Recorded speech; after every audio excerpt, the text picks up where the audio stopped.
Thomas Porcher. Bonjour. Vous êtes notre grand témoin dans le cadre de la Pro Bono Factory à La Défense. Vous ne pouviez être des nôtres pour cet événement, donc merci d'avoir accepté ce petit entretien. On va parler ensemble aujourd'hui de Pro Bono et on aurait aimé avoir pour commencer votre regard sur les personnes qui aujourd'hui s'engagent dans l'entreprise, la transforment. Quel regard portez-vous sur ces acteurs du changement ? Alors je trouve ça très intéressant parce que je pense que l'entreprise changera par les salariés. Aujourd'hui, vous avez des salariés qui sont en entreprise et finalement qui ne trouvent pas quelque part une utilité sociale. Ils trouvent une utilité économique, le but étant de faire du profit, mais ils ne trouvent pas une utilité sociale. Et donc il y a une frustration. Et ce qui est bien avec Pro Bono, c'est que Pro Bono leur offre la possibilité d'avoir cette utilité sociale en transmettant le savoir qu'ils ont en entreprise à des gens qui sont demandeurs de ce savoir, des associations, etc., qui n'ont pas les moyens de financer quelqu'un pour obtenir ce savoir. Et donc, je trouve que c'est une très bonne chose parce que ça fait le lien finalement entre l'entreprise parfois dont l'objet est juste de faire du profit, en grosse partie, et les besoins d'associations qui, elles, n'ont pas les moyens de le faire. Et au milieu, vous mettez le salarié, donc le changement commence comme ça. Et puis petit à petit, plus il y aura de monde qui feront ça, plus les salariés demanderont d'avoir une utilité sociale dans leur entreprise, plus cette entreprise pourra être un lieu où effectivement il faut faire du profit. Parce que pour faire il faut qu'il y ait de l'investissement, donc il faut faire du profit. Mais il faut également trouver une utilité sociale à l'entreprise et donc aller vers quelque chose qui converge avec les grands défis du XXIe siècle, transition énergétique, lutte contre les inégalités, etc. Donc que le changement provienne du salarié, c'est une très bonne chose et je pense, moi, qu'au final, il ne pourra provenir que du salarié et pas de l'actionnariat flottant ou des fonds d'investissement qui, eux, basent justement leur choix uniquement sur du profit. Très bien, merci beaucoup. Deuxième question dans cette ligne-là, cet engagement des salariés, cet engagement des individus au profit de l'économie sociale et solidaire, comment vous pensez que ça peut rendre l'économie au global plus inclusive ? Comment ça peut réconcilier utilité sociale et performance économique d'un point de vue global ? Alors, moi, je me souviens, quand j'étais jeune, dans mon enseignement, dans ce que j'ai appris, on formait beaucoup les gens à être en fait des machines à produire du profit, des managers qui devaient être des gens compétitifs, qui devaient trouver des filières d'avenir d'un point de vue du profit. Et on se rend compte qu'aujourd'hui, il y a une frustration énorme chez beaucoup de gens. C'est-à-dire qu'ils ont fait des études, 5 ans d'études, des grandes écoles de commerce parfois, des grandes écoles d'ingénieurs. Ils travaillent, ils ont un bon revenu, mais ils ont l'impression de faire, ce qui a été qualifié très bien par ce prof de la London School of Economics, des bullshit jobs, c'est-à-dire des jobs qui n'ont pas d'utilité sociale. Ils ne savent pas pourquoi ils font ça, à part pour engranger de l'argent. Et donc là, il y a un vrai besoin auquel il faut répondre. Et donc, le fait de pouvoir transmettre ce savoir à des gens qui en ont besoin gratuitement, ça change complètement la réalité de la place d'un salarié dans l'entreprise. Il y a aussi le fait que l'entreprise divise le travail, spécialise le travail, et que parfois on ne se rend plus compte vraiment de l'utilité dans la production globale de ce que l'on fait. Et quand on s'extrait de cette division, de cette spécialisation que l'entreprise fabrique par souci d'efficacité, qu'on s'extrait et qu'on va offrir ce savoir ailleurs, on peut se rendre compte qu'en réalité, ce que l'on fait a une utilité énorme et que la division du travail comme elle est organisée dans l'entreprise minimise cette utilité. Donc cette transmission de savoir via Pro Bono à des gens qui en ont besoin, surtout de l'économie sociale et solidaire, c'est quelque chose qui répond à un besoin, moi je pense, des salariés. Et c'est pas pour rien que les écoles de commerce aujourd'hui mettent dans leurs cours de plus en plus des cours sur l'économie sociale et solidaire.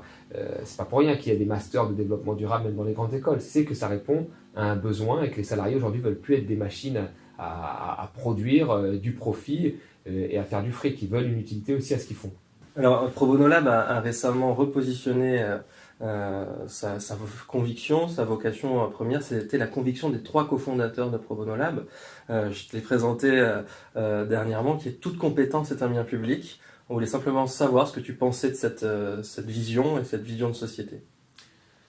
Alors moi j'aime bien le terme bien public, parce que ça veut dire que toute compétence finalement doit tomber dans le domaine public. Et c'est vrai qu'aujourd'hui, on pense qu'une compétence, par exemple, me semble-t-il, doit être une compétence rémunérée obligatoirement. C'est-à-dire qu'une compétence est un bien public, c'est quelque chose qui peut se transmettre à tout le monde, sans rémunération obligatoirement, qui est un savoir que l'on a acquis par expérience, qui n'est pas obligé d'être rémunéré et qui peut être transmise à tous. Moi, je trouve que ça, c'est très très bien.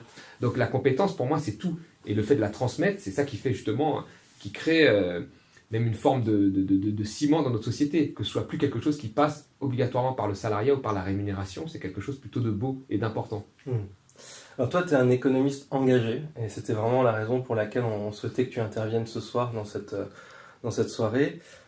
Tu es en train là, en ce moment même, de lancer un mouvement avec Raphaël Glucksmann notamment et Claire Nouvian.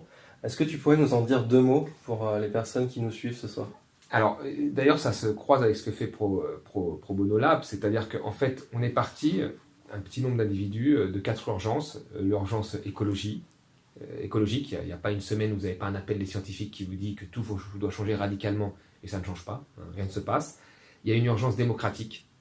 Aujourd'hui, vous avez finalement la société civile est très peu représentée dans les institutions. Et puis, vous élisez quelqu'un qui vous dit qu'il faut le modèle anglo-saxon, le modèle suédois. Enfin, on ne demande jamais aux citoyens ce qu'ils veulent vraiment, dans quelle société ils veulent vivre. La troisième, c'est une urgence sociale. Partout dans le monde, les services publics, et là, tu parlais d'un bien public pour le savoir, mais partout, les services publics reculent au profit d'intérêts privés. Et aujourd'hui, même le savoir, il se transmet contre un échange de monnaie, ce qui est quand même dingue, ça. C'est même la base. Bientôt, on va demander à pratiquement un parent de faire payer son enfant pour lui transmettre l'éducation. Enfin, on en est presque là, parce que tout devient maintenant privé jusqu'à une partie de l'éducation, etc. Et l'urgence européenne, parce qu'on considère que beaucoup d'Européens vivent les mêmes choses que nous en France. Le chômage précaire, il n'appartient pas qu'à la France, il est aussi à la Grèce, à l'Espagne et à l'Allemagne. L'austérité salariale, elle est dans tous les pays européens. Et donc, il y a une urgence européenne à s'opposer à l'Europe telle qu'elle est présentée par la Commission européenne, qui n'a que pour but de mettre en place la concurrence via un grand marché unique. Partant de ces 4 urgences, on s'est dit qu'il fallait mettre des gens qui avaient des savoirs. Donc là, on rejoint vraiment ce que vous faites, hein, Pro Bono Lab, le savoir, dans chaque cause pour pouvoir répondre à ces urgences. Donc quelqu'un, par exemple, qui a lutté toute sa vie contre l'évasion fiscale dans le privé ou dans le public ou dans des associations, et bien là, on lui demande de venir nous aider à co-construire un programme pour répondre à l'évasion fiscale. Et on va faire la même chose pour l'écologie, la même chose pour l'économie, la même chose pour l'entrepreneuriat. Donc il y a vraiment un lien pour le coup avec ce que vous faites, parce qu'on fait appel à tous les savoirs pour co-construire ce programme. Et donc on part de la base, et pas l'inverse, hein, comme c'est souvent le cas dans beaucoup de partis, où ça tombe d'en haut, comme ça, d'une manière extrêmement verticale. Et puis on va essayer ensuite de présenter ce programme. Et si ça fonctionne bien, et si il y a un engouement et que les gens nous suivent, ben on espère peut-être faire des listes, parce qu'il y a beaucoup de gens qu'on rencontre, pour le coup, hein, qui ont donné leur vie à des associations parfois, leur vie à des ONG, et qui mériteraient, plutôt que d'être à la périphérie du pouvoir et de toujours travailler des politiques, d'être au cœur du pouvoir. Parce que là, on est sûr qu'il n'y aurait pas de corruption possible, hein, il n'y aurait pas d'impact avec les lobbies, parce que les gens qui ont combattu toute leur vie des lobbies, et puis on est sûr que ça dépoterait. Il y a des gens qui mériteraient, pour moi, d'être dans les institutions, sans faire Sciences Po, l'ENA, et être attaché parlementaire et finir ministre, comme ça a été souvent le cas en politique, et sans avoir été choisi par je ne sais pas quelle personne qui a décidé que ce soit lui et pas une autre. Non, en partant vraiment de la base. Donc c'est le but de Place Publique, et on a un grand rendez-vous le 15 novembre où on va vous présenter tout ça, et on a un site placepublique.eu, et on espère que voilà, il y aura un engouement. Ça commence bien là pour l'instant. En moins de 48 heures, on a eu 5000 adhérents. Bon ben voilà, on espère, on va tenter, et puis voilà, on espère que ça fonctionnera, mais bon, on tente. Voilà. Merci beaucoup Thomas d'avoir été avec nous ce soir. Merci infiniment. Et à très bientôt au Lab ou chez Place Publique. Merci beaucoup.